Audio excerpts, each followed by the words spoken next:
नमस्कार दोस्तों, आप सभी का स्वागत है आपके अपने YouTube channel best learning tutorials @Sheetu Gupta में। दोस्तों, जैसा कि आपको पता है कि हम लोग साइंस की सीरीज़ कर रहे हैं।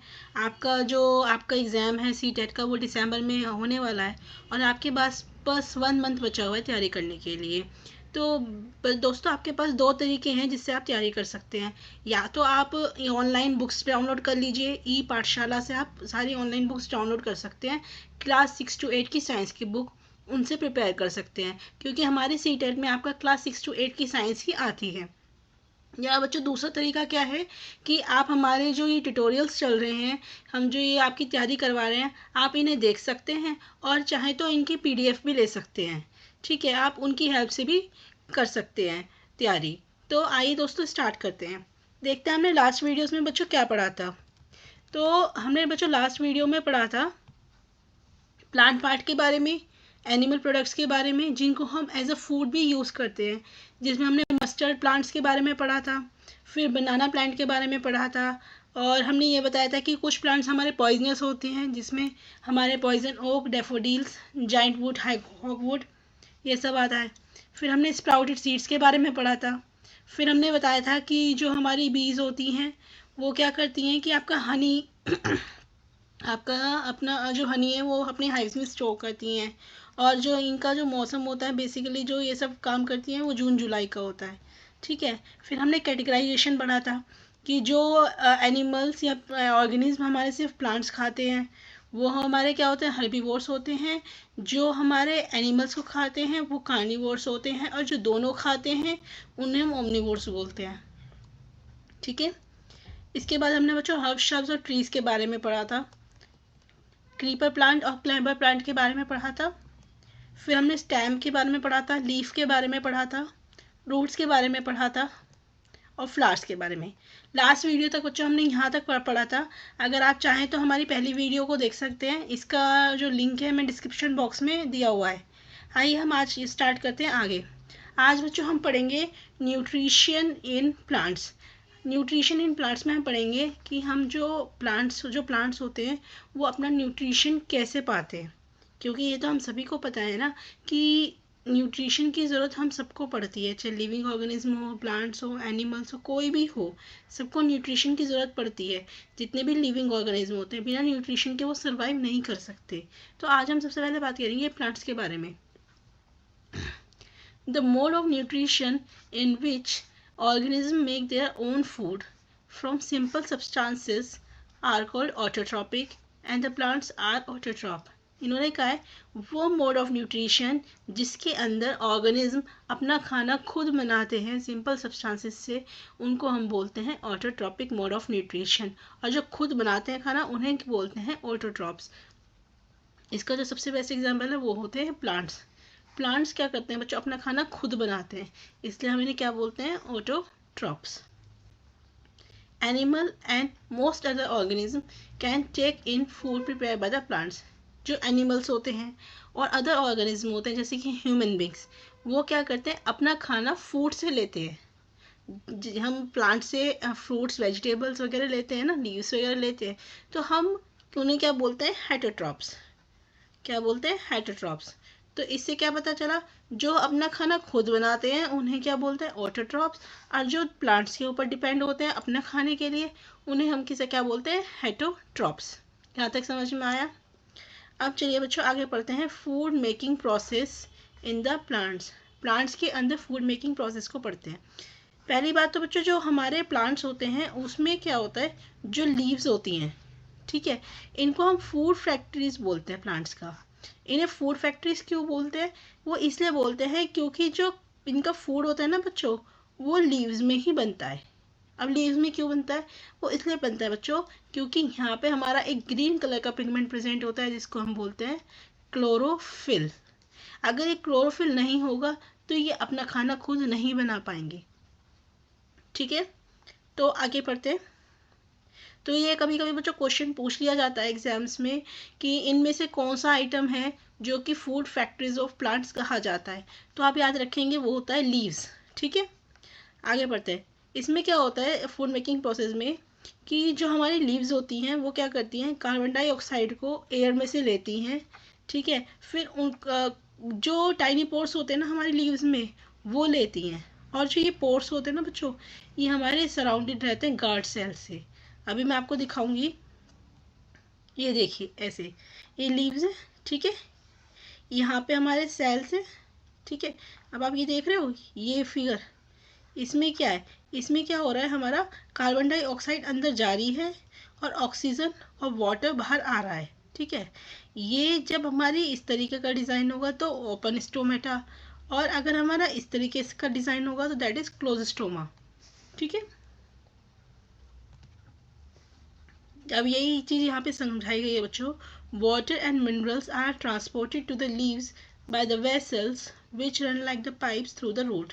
तो इसमें क्या होता है बच्चा, कि हमारे जो वाटर और मिनरल्स है वो किसकी मदद से जाते हैं लीव्स पे, वो वेसल्स की मदद से जाते हैं, जो कि एक पाइप की तरह होती है और रूट से होती हुई जाती है, ठीक है। ये देख रहे हैं ये वाली फिगर, इसमें ये रूट से होती हुई जाती है और ये पाइप लाइक फिगर होती है। तो ये हमारे इससे कहाँ जाता है, हमारा लीव्स के अंदर जाता है, ठीक है।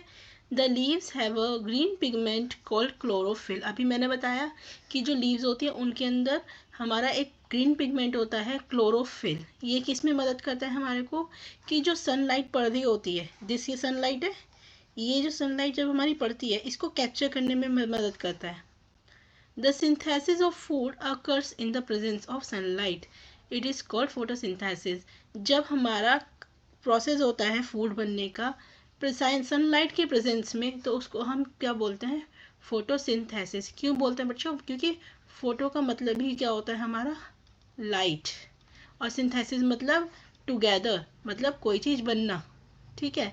इसलिए हम इसको फोटोसिंथेसिस कहते हैं। जब हमारा फूड बनने की प्रक्रिया होती है सनलाइट के प्रेजेंस में, उसको हम क्या बोलते हैं, फोटोसिंथेसिस।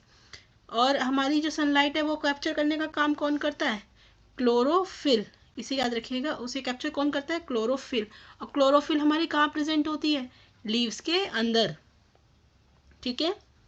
अब आइए next, the solar energy is captured by the leaves and stored in the plant. जो सोलर एनर्जी होती है बच्चों, वो लीव्स के द्वारा ली जाती है और फूड के तौर पे प्लांट्स के अंदर स्टोर कर दी जाती है, एक फूड के रूप में, ठीक है। Sun is the ultimate source of energy for all living organism. ये तो हम सभी को पता है, सभी लिविंग ऑर्गेनिज्म के लिए अल्टीमेट सोर्स ऑफ एनर्जी क्या है, आपका सन, ठीक है। Sun is the ultimate source of energy in the absence of photosynthesis. अब क्वेश्चन आता है कि अगर फोटोसिंथेसिस नहीं होगा तो हम सर्वाइव कर पाएंगे, बिल्कुल नहीं कर पाएंगे बच्चों। It is impossible to survive on the earth अगर फोटोसिंथेसिस नहीं होगा। उसका रीज़न क्या है, क्योंकि हमारी क्या है, जो फोटोसिंथेसिस का प्रोसेस हो रहा है, तभी तो हमारी कार्बन डाइऑक्साइड जो प्लांट्स हैं उसे ले रहे हैं और हमें ऑक्सीजन दे पा रहे हैं। अगर फोटोसिंथेसिस का प्रोसेस ही नहीं होगा तो कार्बन डाइऑक्साइड लेगा कौन और ऑक्सीजन देगा कौन।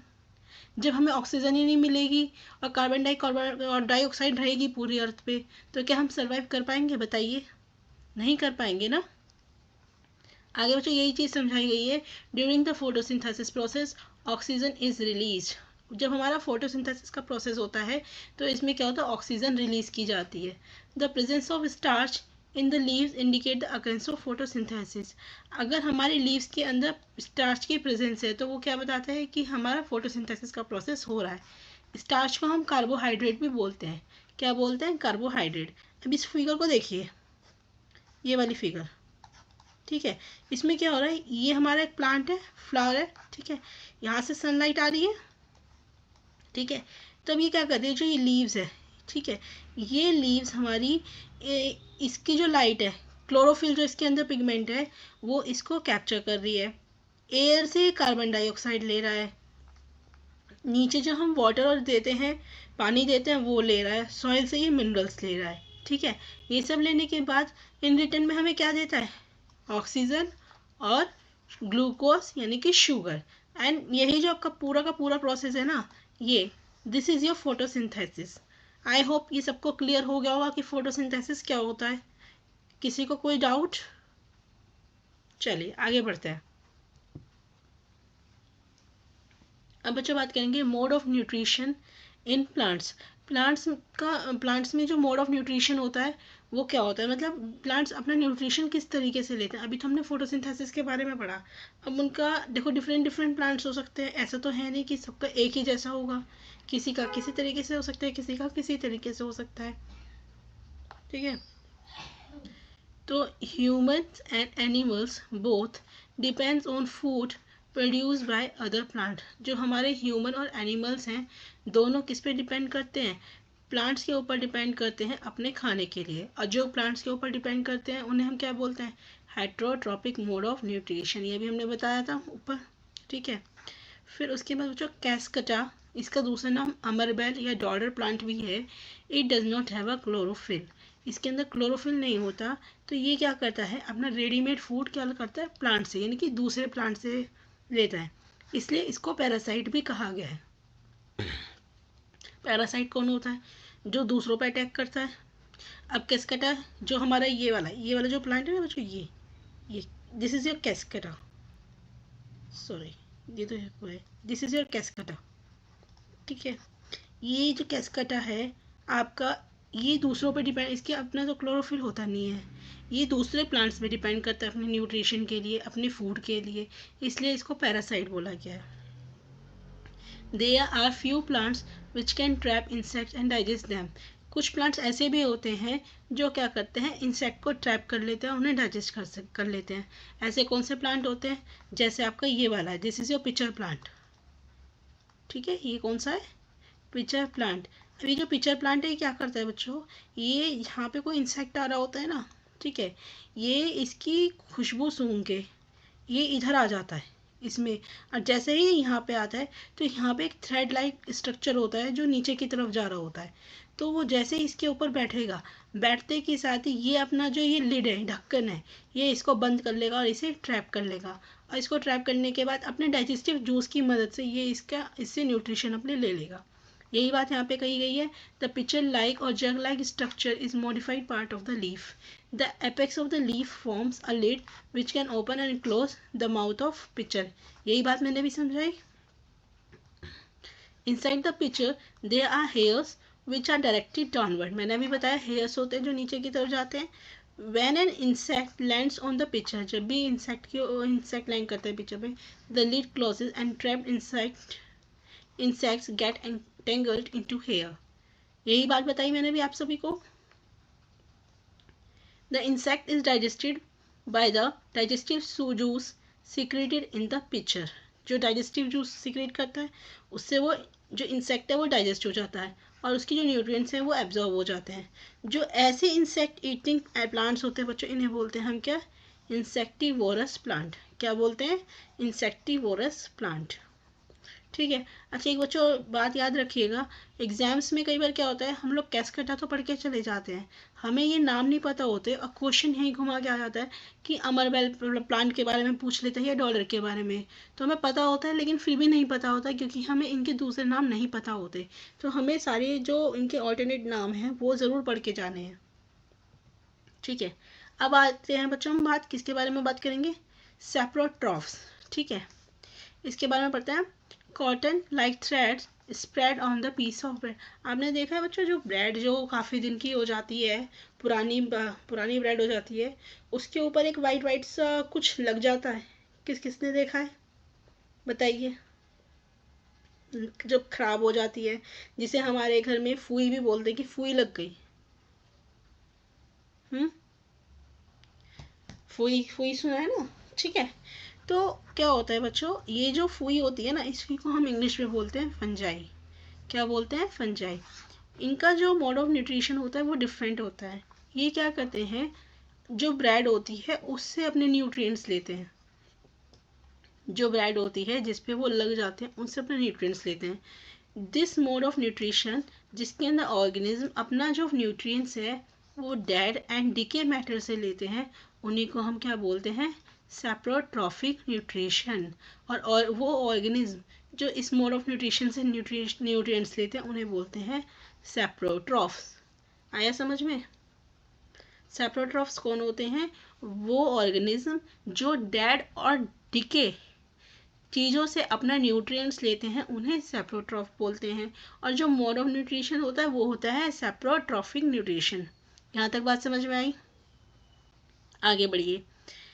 आगे क्या कहा क्या है, फंजाई आल्सो ग्रो, और आपने देखा pickles, leather, clothes, other articles, इन सब में भी फंजाई लग जाती है।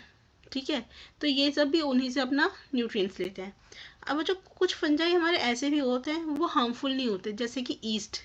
आपने देखा होगा कि ईस्ट को तो बहुत से लोग खाने में भी यूज़ करते हैं, तो वो भी फंजाई है, लेकिन वो हमारे को नुकसान नहीं देता। ठीक है, मशरूम्स ये यूज़फुल होते हैं, लेकिन कुछ फंजाई ऐसे होते हैं जिनकी वजह से डिजीज़ हो जाती हैं प्लांट्स में, एनिमल्स में और ह्यूमंस में। और ऐसे फंजाई जो होते हैं उनका मेडिसिन्स में यूज़ किया जाता है। कुछ फंजाइस का यूज़ मेडिसिन्स में, कुछ का खाने के लिए भी यूज़ किया जाता है, और कुछ क्या करते हैं डिजीज़ कॉज कर देते हैं। ठीक है, some organism live other and share both shelter and nutrients. कुछ ऐसे ऑर्गेनिज्म होते हैं बच्चों जो क्या करते हैं कि आपस में शेल्टर भी शेयर करते हैं और न्यूट्रिएंट्स भी शेयर करते हैं। वो ऑर्गेनिज्म जो आपस में एक रिलेशनशिप बना के चलते हैं। ठीक है भाई, वो शेयर तभी तो करेंगे जब उनके बीच में एक रिलेशनशिप बिल्ड होगी। अगर उनके बीच में रिलेशनशिप नहीं होगी तो वो तो एक दूसरे का सर फोड़ देंगे। ठीक है, तो जब उनके बीच में रिलेशनशिप होगी तभी तो वो शेयर करेंगे। और जब वो शेयर करेंगे, ऐसे जो रिलेशनशिप, ऐसे ऑर्गेनिज्म को हम क्या बोलते हैं, सिम्बायोसिस। क्या बोलते हैं, सिम्बायोसिस। ठीक है, crop plants absorb a lot of nitrogen and the soil becomes deficient in nitrogen.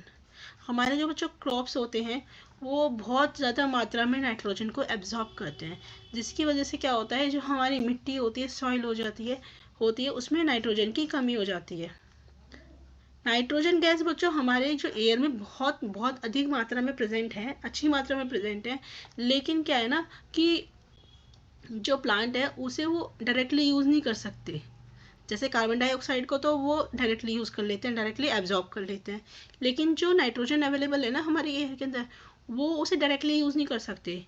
वो उसे तभी यूज़ कर सकते हैं जब वो हमारे सॉल्युबल फॉर्म में प्रेजेंट हो। ठीक है, तो यही कहा है इन्होंने यहाँ पे कि उन्हें नाइट्रोजन की ज़रूरत पड़ती है, लेकिन सॉल्युबल फॉर्म में। हमारा जो बैक्टीरिया होती है राइजोबियम, वो क्या करता है, एटमॉस्फेरिक नाइट्रोजन लेता है और उसे कन्वर्ट करता है सॉल्युबल फॉर्म में। अब ये सॉल्युबल फॉर्म में कन्वर्ट करने का काम किसका है, राइजोबियम का, जो एटमॉस्फेयर से नाइट्रोजन को उठाता है और उसे सॉल्युबल फॉर्म में कन्वर्ट कर देता है। लेकिन अभी भी यहाँ पे कंडीशन है कि राइजोबियम अपना खाना खुद नहीं बना सकता। यहाँ तक कहानी समझ में आई सबको, कोई दिक्कत? चलिए आगे। अब बात करते हैं बच्चों न्यूट्रिशन इन एनिमल्स की। आपने ये तो समझ लिया प्लांट्स के बारे में, अब एनिमल्स के बारे में। तो बच्चों जो एनिमल्स का जो न्यूट्रिशन का प्रोसेस होता है ना, और जो ह्यूमंस का होता है वो लगभग लगभग सेम होता है। ठीक है, इसमें क्या होता है, एनिमल जो अपना न्यूट्रिएंट्स लेते हैं, जो उनकी रिक्वायरमेंट होती है वो फूड के फॉर्म में लेते हैं, खाना खाते हैं, और फिर जो उनकी बॉडी होती है वो उसे यूटिलाइज करती है। जो कंपोनेंट्स होते हैं फूड्स के, वो क्या, जैसे कि कार्बोहाइड्रेट, ये हमारे क्या होता है बच्चों, कॉम्प्लेक्स सब्सटेंसेस होते हैं। ठीक है, तो इनको हम ऐसे ही यूज़ नहीं कर सकते। हमारी जो बॉडी है वो कॉम्प्लेक्स सब्सटेंसेस को नहीं यूज़ कर सकती डायरेक्टली, उन्हें ब्रोक डाउन करना पड़ता है सिंपलर सब्सटेंसेस में। और वो जो प्रोसेस होता है जिसके अंदर हम कॉम्प्लेक्स सब्सटेंस को ब्रेक करते हैं सिंपल सब्सटेंस में, उसको हम क्या बोलते हैं, डाइजेशन। जैसे कि हम लोग खाना खाते हैं, एक गस्सा लेते हैं, ठीक है, तो अब क्या होता है, हम कहते हैं उसे च्यू करके खाओ, चबा चबा के खाओ। वो किस लिए, क्योंकि हमारी जो बॉडी है वो जो गुस्सा है वो उसको ऐसे ही नहीं खा सकती, उसको च्यू करेंगे, सिंपल सब्सटेंस में ब्रेक करेंगे, फिर वो अंदर जाके कार्बोहाइड्रेट की फॉर्म में वो और उसके अंदर ब्रेक डाउन होगा। तो इसलिए तो कहते हैं डाइजेशन हो रहा है। यहाँ पे बच्चों एक एग्जाम्पल दिया गया है स्टारफिश का। स्टारफिश और animals covered by the hard shell. जो स्टारफिश है, दिस इज स्टारफिश। ठीक है, ये क्या होता है, ये एनिमल्स पे अटैक करती है, जो कि हार्ड, और ये किससे कवर्ड होती है, हार्ड शेल से, जो किससे बना हुआ होता है, कैल्शियम कार्बोनेट से।